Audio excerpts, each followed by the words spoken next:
ଯଦି ଆପଣମାନେ ମଧ୍ୟ ପାନ୍ କାର୍ଡ଼ଟି ଡାଉନଲୋଡ଼୍ କରିନାହାନ୍ତି ଏବଂ ଆପଣଙ୍କ ପାନ୍ କାର୍ଡ଼ଟି ହଜିଯାଇଛି କିମ୍ବା ଆବେଦନ କରିଥିଲେ ଆଜି ଯାଏ ପାନ୍ କାର୍ଡ଼ଟି ମିଳିନାହିଁ, ତେବେ ଏହି ଭିଡ଼ିଓଟା ଖାସ୍ ଆପଣମାନଙ୍କର ପାଇଁ।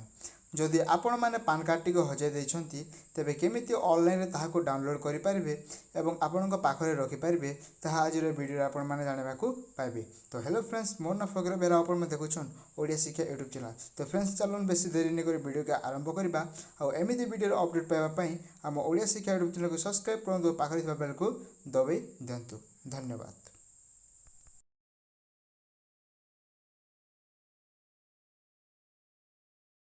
कंप्यूटर हो बा मोबाइल हो जेकोसी गोटे ब्राउजर को ओपन करदेवे। ओपन कर सारा पर सर्च करदेवे ई फिलिंग। आम यार लिंक डिस्क्रिप्शन में मत देबू। ई फिलिंग सर्च कले सारा पर देखो फ्रेंड्स, जो होम इनकम टैक्स डिपार्टमेंट अच्छे तार ऊपर क्लिक कर देवे।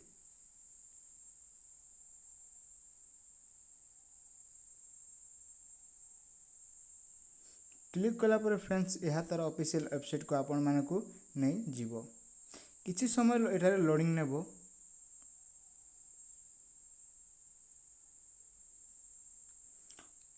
लोडिंग नेला पर देखो फ्रेंड्स, तार ऑफिशियल वेबसाइट बर्तमान एठारे खोलिकी आसी जीव।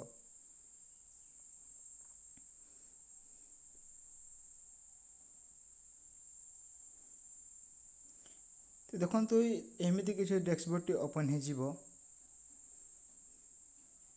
तलक देखो फ्रेंड्स, जो डाउनलोड पान अच्छे तो तार ऊपर क्लिक कर देवे। क्लिक कलापर फ्रेंड्स, ये आप जो आधार नंबर टी ताठे आप देवे। आधार नंबर देलापर ये कंटिन्यू पर क्लिक कर देवे।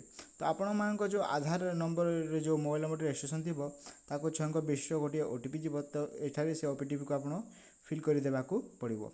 फिल कर सारापर कंटिन्यू पर क्लिक कर देवे। क्लिक कलापर देखो आपन जो पान कार्ड टी केबे अलॉट होता ताठे डेट मत देखेब। जदि आपण मैंने चाहिए तो ये पान कार्ड को व्यू कर देखिपारे। आम जब डाउनलोड करने को चाहूँ तो ये जो डाउनलोड पान अच्छे तार ऊपर क्लिक कर देवे। डाउनलोड पान पर क्लिक कर देवा।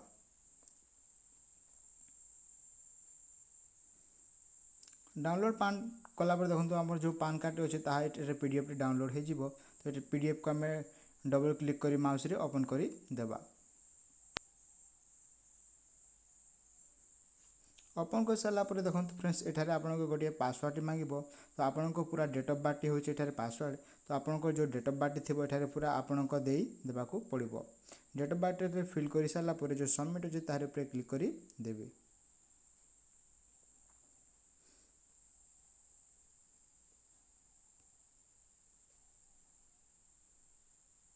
तो देखो फ्रेंड्स, यही पान कार्ड टी आम डाउनलोड होकर आसी गला। आप देखिपारे।